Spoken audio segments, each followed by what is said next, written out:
Hi, I'm Marc Rotterman. Coming up, I'll talk with John Bolton, former National Security Advisor to President Trump, about his new book, The Room Where It Happened. Next. Major funding for Front Row is provided by Robert L. Luddy, with additional funding provided by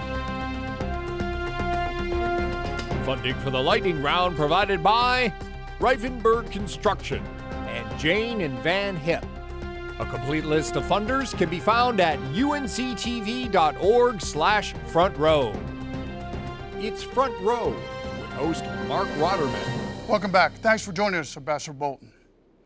Glad to be with you. Thanks for having me. I guess the big question is, why this book and why now? Well, I thought it was important to talk about what happened during the 17 months I was part of the Trump administration. I think that the U.S. faces a lot of grave threats around the world. I think we had some successes, some things people should be happy with in the Trump administration, but a lot that I don't think has gone the right way.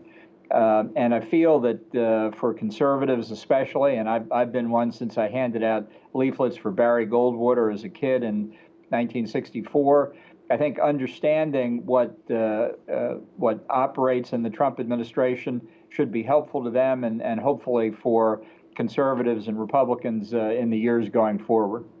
Let me ask you this. How much access did you have to the president? Was it daily? And does he read his intel briefs? Well, I had it whenever he and I were together in Washington on Air Force One, traveling or whatever, all the time, every day. It could be hours at a time, beginning with early morning phone calls, extending to late night phone calls, and during the day. He doesn't really focus on briefing materials. I wouldn't just limit that to intelligence briefing materials. He gathers information in a lot of ways, phone calls with friends, watching cable news networks and that sort of thing. But it was a different way of looking at intelligence and other briefings than I had seen in the Reagan or the two Bush administrations, that's for sure. Let me ask you this. Is there a Trump doctrine, you think? And how would you characterize Trump's grasp on foreign policy? I don't think there is a Trump doctrine. I think he does not think philosophically. I don't really think he's a conservative Republican. Don't get me wrong. I don't think he's a liberal Democrat either. I just don't think philosophy is what moves him. I don't think policy is. I think he sees things in a kind of transactional way, each question being different and answerable according to how he sees it at that particular moment. I think that makes it very difficult in the national security space in particular to pursue sustained, consistent policies that benefit American national security. I think that's a problem. Certainly, he has made decisions that I fully agreed with, getting out of the Iran nuclear deal, something he campaigned on in 2016. I absolutely agreed with and was more than happy to help get the U.S. out of. But in many other things, dealing with North Korea on nuclear weapons, it's motivated more by the publicity associated with the summits, and I think really how it fits into his reelection prospects more than by any governing philosophy or doctrine. So you would say America First is just a brand?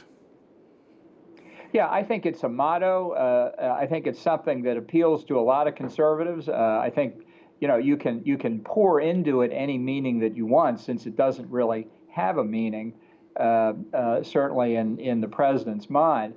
I do think that as a conservative, when you look at American foreign and defense policy, protecting American national interest ought to be at the very top. I don't see how it can be any other way. I think one reason the brand appealed to people was the perception that under Obama, let's say the most recent Democratic president, that America's interests were not always at the top of the agenda, that there was a multilateral impulse within the administration, and that the president had other things on his mind than U.S. national interest. And the fact is, every other country pursues its national interest unblinkingly. The Russians do, the Chinese do. There's no reason that America shouldn't or feel embarrassed about it. Ambassador, you were very critical of the two summits with North Korea. Tell us why. Well, I think first, the President of the United States carries a legitimacy and an importance in the world that you can't buy for love or money. So when you deploy him in pursuit of American national interest, he has to believe that he's going to achieve something for the United States. Frankly, meeting with the dictator of a 25 million person prison camp, which is what North Korea is, I think gave Kim Jong-un stature and legitimacy that he didn't deserve, and that didn't enhance the chance for a deal on the nuclear program, and it in some respects diminished the office of the presidency of the United States. Now, obviously, Trump completely disagrees with that, but I still hold to what you might call a more traditional view. Second, I don't think Kim Jong-un ever had any intention of giving up his nuclear program. I think what he wanted to do was the same thing that prior North Korean regimes had done successfully with other American presidents. That is, the North Koreans would promise to give up their nuclear program in exchange for tangible economic benefits, whether it was relief from economic sanctions or provision of economic assistance, which they needed to keep their ratty economy afloat. And then they would renege on the promise to give up their nuclear weapons. Look, it's nothing new for North Korea to promise to give up nuclear weapons. They've done it 4 times in the last 30 years. It's just funny how they never quite get around to it. So I didn't think there was a chance of success. And I thought really that to give Kim this opportunity to be an equal on the world stage with the president would help him in his campaign to undermine our sanctions.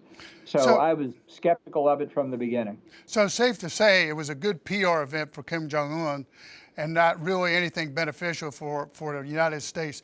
I mean, in my view, when I used to watch Reagan, and you were involved in the Reagan administration, they never went to the table without some reasonable hope that they had a deal going in. Yeah.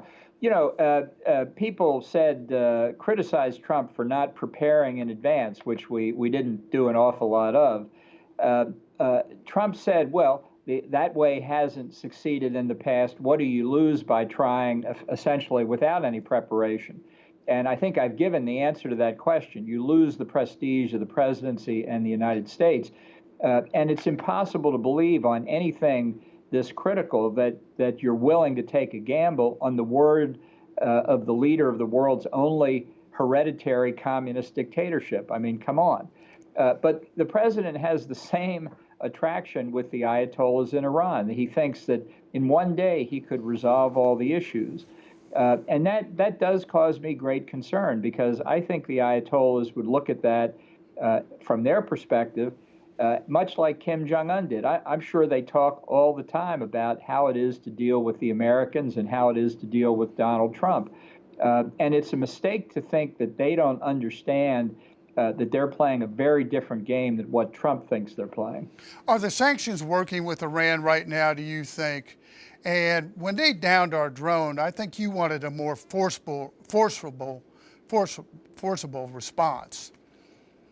Right. Well, I think the sanctions that the U.S. reimposed after the president pulled us out of the deal in May of 2018 have had an enormous impact on Iran, enormous. And I might say that contradicts everything the Obama administration said, everything the alumni of the Obama administration said when we pulled out of the deal. It contradicted everything the Europeans said. Unilateral American sanctions, they claimed, couldn't possibly harm Iran that much. They have. And what it shows is the force of the American economy and what we can do. Now, all that said, we still haven't done enough. The Iranians are still pursuing nuclear weapons and ballistic missile delivery systems. The Europeans still want to try and preserve the deal. The regime is still in place, and I think as long as the Ayatollahs are there, they're not willing to give up their weapons any more than Kim Jong-un is. So more needs to be done. But getting out was the right thing to do, and it has had a profound impact. Do you still view them as the #1 state sponsor of terrorism in the world? Yeah, I don't think there's any question about it. And, you know, from the Islamic Revolution of 1979, when the Ayatollah Khomeini came in for the first time, really that started the spread of this radical Islamicist philosophy across the Middle East. Certainly, it gave it a kickstart. Even though this was a Shia revolution in Iran, and many of the other countries' radicals were Sunnis. The impetus for this radical Islamicist movement and the terrorism that flowed from it, really, you can point to 1979. And if you look at it in all of its different forms, in Iran itself, in Iraq and Syria, where ISIS remains a threat, Al-Qaeda still a threat, Taliban still a threat, that zeal, that fervor has not diminished. I mean, I think a lot of people in the West look at ideologies like communism and they say over time it diminishes. The people are motivated less by the ideology than by, let's say, Russian national interest. And certainly historically, in some cases, that's true. But this radicalism, this terrorist threat that started in 1979, it's gone through some changes, that's for sure. But that threat is still very real for the U.S., for Europe, and elsewhere. And to let our guard down now by concluding, for example, a peace deal with the Taliban in Afghanistan, I think is very dangerous. I want to change a little bit, go around the world, go to China. What should our posture be with China? And what do you think the president's relationship is with President Xi? How would you characterize that? Well, I think China is the 21st century's existential threat to the United States. I think dealing with China is the hardest problem that we're going to have. It's the hardest problem we have now. You know, there was a theory for many years that when Deng Xiaoping threw off Marxist economics and adopted at least some capitalist economic principles, the two things would happen in China. Number one, China would grow wealthier, and therefore it would grow more accustomed to abiding by the norms and customs of the international economic order, that they'd behave more like other industrial countries. That was sort of theory number one. And theory number two was that same increase in China's domestic wealth would lead to more democracy. It would lead to have village elections, then you'd have provincial elections, then you'd have national elections. Both those key points are dead wrong. China has gamed the system internationally. They still steal our intellectual property. They engage in forced technology transfers, all to their benefit, all to our detriment. And Xi Jinping today is the most authoritarian leader that China's had since Mao Zedong. So our policy has been based on two hypotheses that turned out to be wrong. And it's long since time that we changed them. And I think Trump has seen that, and on the economic side in particular. But China's benefited over the past 30 or 40 years. That economic growth, although exaggerated by their statistics, is real. It's upped their military power considerably, and we're seeing the negative consequences of that now. So we need, and I think we're in the process, Democrat and Republican alike, of a real rethink of our view of China. Intellectual property, that sort of thing. Let me ask you this. Are the tariffs working? Were you in favor of the tariffs on China? I thought they were necessary to get China's attention. I do agree with that. I'm a free trader by and large, but we're not dealing with another free trading country here. We're dealing with an oligopsony. It's treated us as suckers, and not just us, but plenty of others. And I viewed the tariffs as a 2x4 to the center of their forehead to get their attention. You have stated that President Trump is unfit for office, unfit for the presidency. What brought you to that conclusion, sir? Well, in part, it ties into your question about his relationship with Xi Jinping. I don't think the president devotes the time and attention that he needs to understanding these adversaries on the other side of the table. I think the president has trouble seeing the difference between a good personal relationship with a Vladimir Putin or a Kim Jong-un or a Xi Jinping and the actual state of the bilateral relations between the two countries involved. Look, personal relations are important, but Vladimir Putin doesn't have any illusions that no matter how many laughs he has with Donald Trump, Russia's interests are adverse to ours, and he knows how to pursue their interest. And I don't think the president fully appreciates that. Talking about Russia, did you see any actionable intelligence that Russia was putting bounties in Afghanistan on our soldiers? Well, I'm not commenting on that. I'm in a tussle with the government now over the pre-publication review process for the book itself. But I would say this, just as a general matter, I think whenever you have another country that directly or indirectly is threatening American service members, if that's what this intelligence shows, and I'll underline the word if, but if that's what it is, this is a very serious matter. Our people are in Afghanistan now at risk, trying to help tamp down the terrorist threat so we don't see another attack in this country. And if Russia or China or anybody else is aiding these terrorists threatening our people, that's something a president should take very seriously. Let me ask you this. What would President Biden's foreign policy look like in your view? Well, I don't know. I mean, I'm very worried. I'm not happy about this choice we're apparently going to face in November. I'm not going to vote for Donald Trump. I can't in good conscience, having seen him up close for the 17 months I describe in the book. It's the first time in my life I would not have voted for a Republican nominee for president. But I'm not going to vote for Joe Biden either. I'm worried about another 4 years of an Obama administration foreign policy, which my guess is the most likely outcome for Biden. But I can't exclude, given the left wing of the Democratic Party today, that it would be even worse than that. So I wish there were a conservative Republican on the ballot this November I could vote for, but that apparently is not going to happen. What would the Green New Deal do to our energy policy, and how would that affect America worldwide? I think it would be devastating. Look, I think we've seen something because of the global oil situation that 20 years ago we never would have predicted. We've got production in America that's made us the biggest exporter. Now prices have come down, so there's been some blowback to the industry since then. We've got enormous natural resources in this country. We are functionally independent no matter what we export or import on balance. We need to keep it that way. In fact, our ability to export oil and gas and coal is a strategic plus for the United States to free Europe and our friends in Asia from dependence on unreliable sources. It's something we should fight for. And the idea that we're to give up our economic strength and impoverish our own people for these highly theoretical environmental goals, put directly to the American people, they'd be rejected overwhelmingly. Let me ask you, ISIS, ISIL, what is their status now? How worried are you about them reconstituting?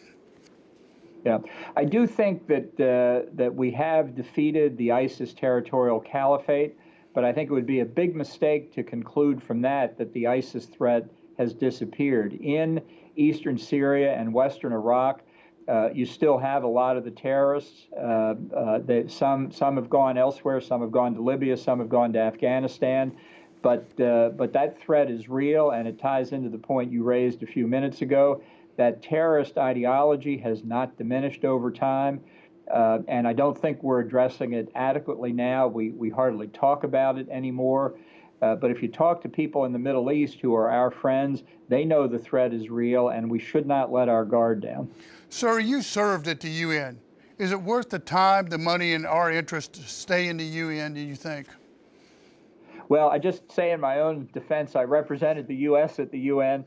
There are parts of the UN system, some of the specialized agencies that do good work, but the political institutions have largely failed. I think the United States should use our financial contribution more. I'm not afraid of withdrawing from UN organizations that we think are worthless, that we're not getting our money's worth out of. I think the World Health Organization, for example, in the case of the coronavirus, was doing China's bidding. It's an organization that did good work in the past. It's hard to find that work today. I think, unfortunately, my experience was the only time people at the UN paid attention to us was when we said we were pulling our money out. So I think we should be very strong in the UN. We should advance American interest, and if we find we can't, we either cut the money off, threaten to cut it off, or if need be, withdraw. There's talk about leaving the World Trade Organization. Is that in our interest? Well, I wouldn't do that, but I do think I'd give U.S. Trade Representative Bob Lighthizer a lot of credit. The one thing about the WTO that's most disturbing is its disputes resolution system. where what should be an optional way of mediating trade disputes, a lot of the multilateralists want to make into a court system that in effect establishes binding precedent over member states, meaning us. I think that's a big mistake. I think we ought to hold the WTO to its standards and hold members like China that violate those standards to account through tariffs if we need to. If you want a free trade organization, let's have a free trade organization, but not something that erodes American sovereignty. No way. The president is talking about moving 9,500 troops out of Germany, out of NATO. Is that in our interest as well?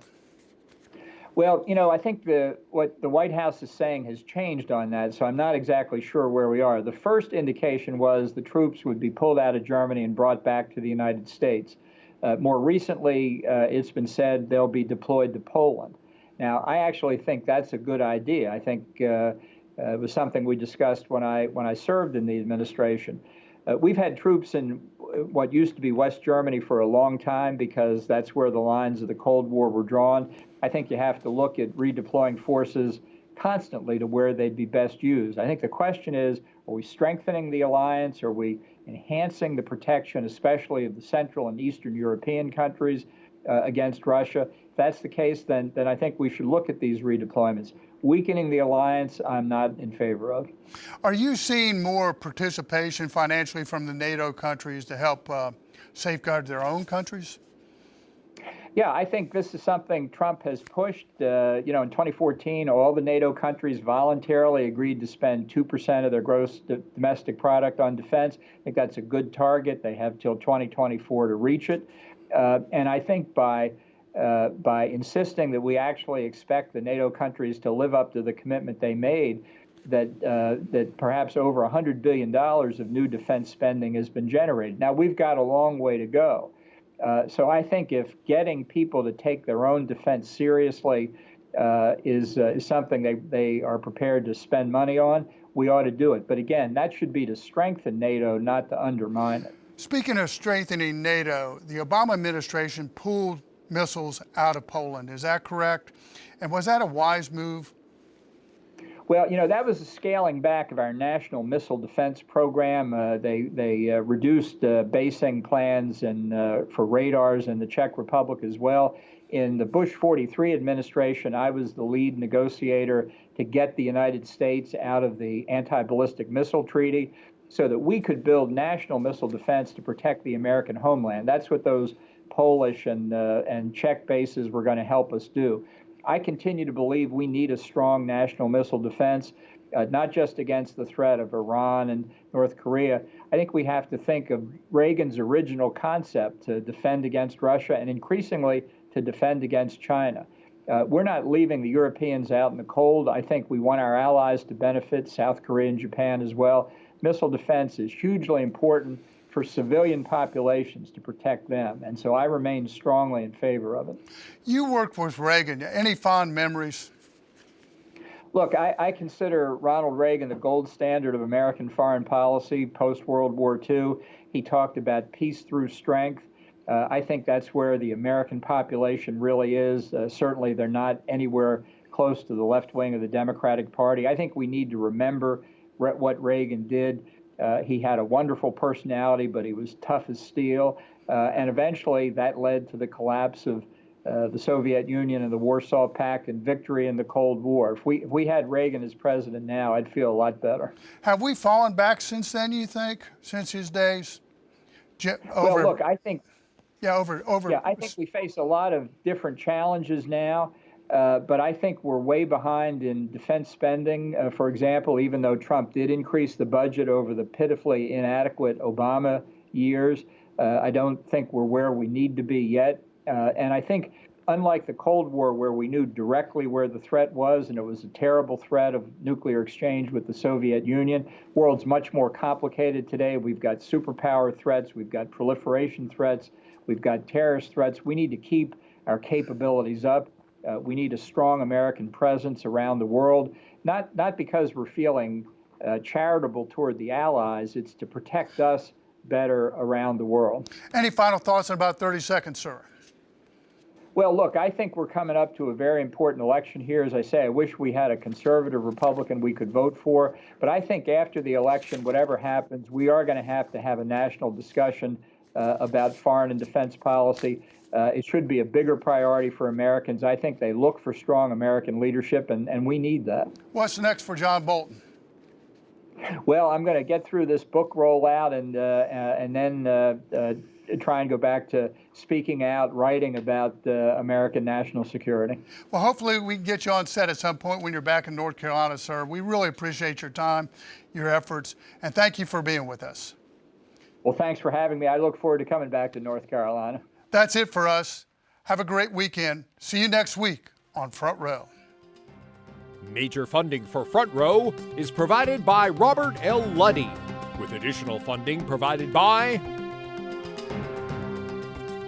funding for the lightning round provided by RIFENBURG Construction and Jane and Van Hipp. A complete list of funders can be found at unctv.org/Front Row. It's Front Row with host Marc Rotterman.